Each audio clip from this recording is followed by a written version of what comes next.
নমস্কাৰ, মই ৰিমি হাজৰিকা সকলোকে মোৰ চেনেল ৰিমিছ কিচেনলৈ স্বাগতম জনাইছোঁ। প্ৰিয় দৰ্শক, সকলো বন্ধু বান্ধৱীকে মই প্ৰথমতে মাঘ বিহুৰ বহুত শুভেচ্ছা জনাইছোঁ আৰু আজি নাৰিকলৰ পিঠা ৰেচিপিটো আপোনালোকৰ আগলৈ লৈ আহিছোঁ। চাওক কিমান ধুনীয়া নাৰিকলৰ পিঠা, ইমান সহজতে আৰু ইমান ধুনীয়া গোল পিঠা কেনেকৈনো বনাব, আজি মই এই বিষয়ে আপোনালোকৰ আগত ব্যাখ্যা কৰিম।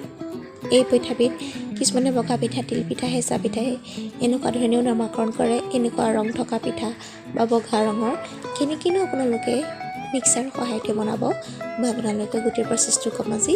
প্ৰিয় দৰ্শক, যদিও আপোনালোকৰ এই ভিডিঅ'টো চাই ভাল লাগে তেনেহ'লে মোৰ ভিডিঅ'টোত প্লিজ এটা লাইক কৰিবলৈ নাপাহৰিব আৰু নতুন ভিডিঅ' পাই থাকিবলৈ মোৰ চেনেলটো ৰিমিছ কিচেনটো ছাবস্ক্ৰাইব কৰিবলৈ নাপাহৰিব।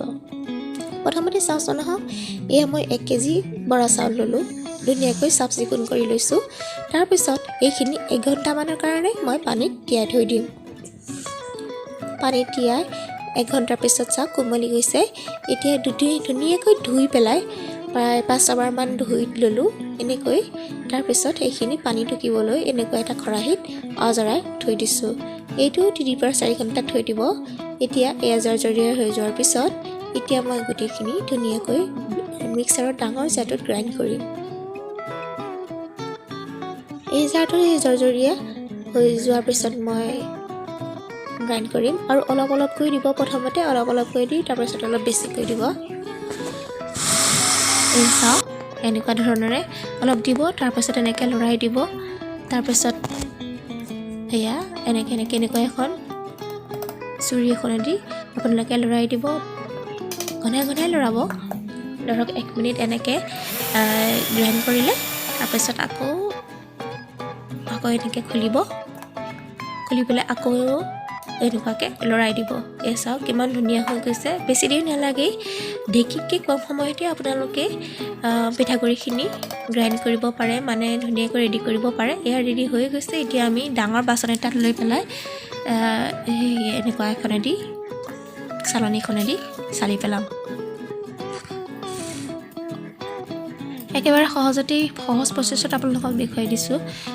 ঢেঁকীৰ নিচিনা আপোনালোকৰ বেছি জেগাৰ দৰকাৰ নাই আৰু বেছি মানুহৰ দৰকাৰ নাই। আপোনালোকে অকলেই অতি সহজতেই ধুনীয়াকৈ বৰা চাউলৰ পিঠাখিনি ৰেডি কৰিব পাৰে আৰু কম সময়তেই ৰেডি কৰি দিব পাৰে। কেনেকৈ মই সেইটোৱে আপোনালোকক দেখুৱাই আছোঁ।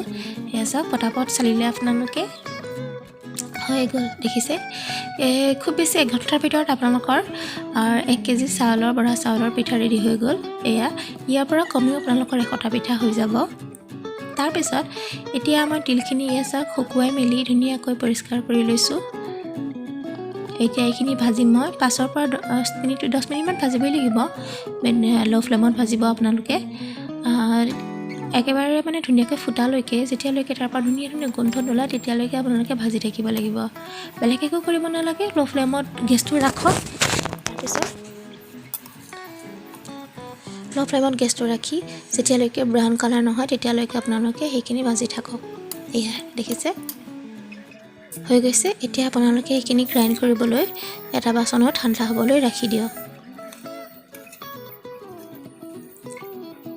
এয়া ৰাখি দিলোঁ। তাৰপিছত এইখিনি মই অলপ হাফ গ্ৰাইণ্ড কৰিম, একেবাৰে গুড়ি কৰিব নালাগে। তাৰপিছত আহিলে মই 1 চামুচ তেল ল'লোঁ। তেল লৈ পেলাই মই গ্ৰাইণ্ড কৰি থৈছোঁ এটা নাৰিকল। এয়া চাওক নাৰিকলখিনি সেই তেলতেই মই ভাজিম। 5 মিনিটমান ভাজিম, মিডিয়াম ফ্লেমত ভাজিব। 5 মিনিটমান ভাজিব, একেবাৰে ধুনীয়াকৈ জৰজৰীয়া হৈ যাব লাগিব। এনেকৈ লৰাই ভাঙি থাকিব, ভাজি থাকিব। তাৰপিছত এই চাওক 5 মিনিটৰ পিছত চাওক কি বঢ়িয়া হৈ গৈছে। এতিয়া ঠাণ্ডা হ'বলৈ থৈ দিয়ক। এতিয়া আপোনালোকে ৰাইচ ফ্ল'ৰখিনিত মানে পিঠাগুড়িখিনিত অলপমান কালাৰো এড কৰি দিব পাৰে ধুনীয়া দেখিবলৈ। এনেকৈ কালাৰখিনি মিক্স কৰিব। তাৰপিছত অলপমান চালি ল'লেই আপোনালোকৰ ধুনীয়া পিঠা উঠি যাব। কিন্তু যদি কোনোবাই ভাল নাপায় কালাৰ তেনেহ'লে নকৰিলেও হ'ল। কিন্তু যদি ভাবে যে মই ধুনীয়াকৈ বেলেগ কালাৰ ইউজ কৰি বনাওঁ, ইয়াত মই এইটো কালাৰ এড কৰিছোঁ। আপোনালোকে যদি বেলেগ কালাৰ ভাল পায় তেনেহ'লে বেলেগ কালাৰ ইউজ কৰি পেলাই বনাব পাৰে। এয়া চাওক এনেকুৱা গোটা হৈ গৈছে। এতিয়া নাৰিকলখিনিত লৈ মই 2 কাপ চেনি মিক্স কৰিম। এনেকুৱাকৈ যদি আপোনালোকে চেনি বেছি খায় আৰু অলপ বেছিকৈ দিব পাৰ আৰু মইতো সকলোৰে জোখত হোৱাকৈ দিছোঁ তাৰপিছত ইয়াত তিল লৈছোঁ 2 কাপ এইখিনি মই গ্ৰাইণ্ড কৰি লৈছোঁ একেবাৰে পাউডাৰ নকৰিব অলপ অলপ গোটা কৰি ৰাখিব এইখিনি মিক্স কৰিছোঁ ধুনীয়াকৈ মিক্স কৰিব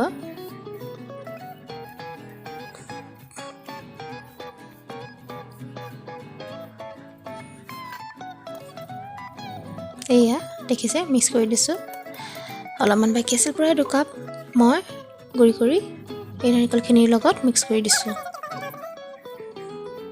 এই গৈছে সেয়া ষ্টাফিঙৰ প্ৰচেছটো হৈ গৈছে তাৰপাছত এখন মই টাৱা লৈছোঁ একেবাৰে সহজতে এনেকৈ বাতি থকা হেতা এখন লৈ পেলাই আপোনালোকে দিব ঘূৰাই দিব তাৰপিছত এই ছাইডটো উঠি আহিব চাব ছাইডটো উঠি অহাৰ লগে লগে আপোনালোকে তেলখিনি দি দিব ষ্টাফিং কৰি থোৱা তেলখিনি দি দিব তেলখিনি দি পেলাই পটাপট মেৰিয়াই পেলাব এয়া দেখিছে অলপ বেছিকৈ দিছোঁ খাবলৈ বেছি টেষ্ট হ'ব তাৰপিছত এতিয়া ধামটো এনেকৈ ঘূৰাই দিয়ক একে চাটে হৈ যাব এয়া দেখিছে হাতেৰে কেনেকৈ ঘূৰাই দিছোঁ হৈ গৈছে অকণমান 30 ছেকেণ্ডমান ৰাখি দিব তাতে তেতিয়া আঠাটো থাকি যাব এয়া পটাপট মোৰ ধুনীয়া ধুনীয়া টেষ্টি নাৰিকলৰ পিঠা হেঁচা পিঠা বগা পিঠা তিল পিঠা ৰেডি হৈ গৈছে বেলেগ বেলেগ অঞ্চলত ইয়াৰ বেলেগ বেলেগ নামাকৰণ হোৱাৰ কাৰণে মই আপোনালোকক সেই নামটো কৈ দিছোঁ এয়া চাওক কি বঢ়িয়া গোল গোল ধুনীয়া ধুনীয়া মচমচীয়া পিঠা আপোনালোকৰ বিহুৰ কাৰণে সহজতে ৰেডি প্ৰিয় দৰ্শক মই আপোনালোকৰ আজি বগা পিঠা নাৰিকল পিঠা কেনেকৈ অতি সহজতে বনাব পাৰি দেখুৱালোঁ যদি ভিডিঅ'টো চাই ভাল পালে এটা লাইক কৰিব চেনেলটো ছাবস্ক্ৰাইব কৰিব আৰু মোৰ ভিডিঅ'টো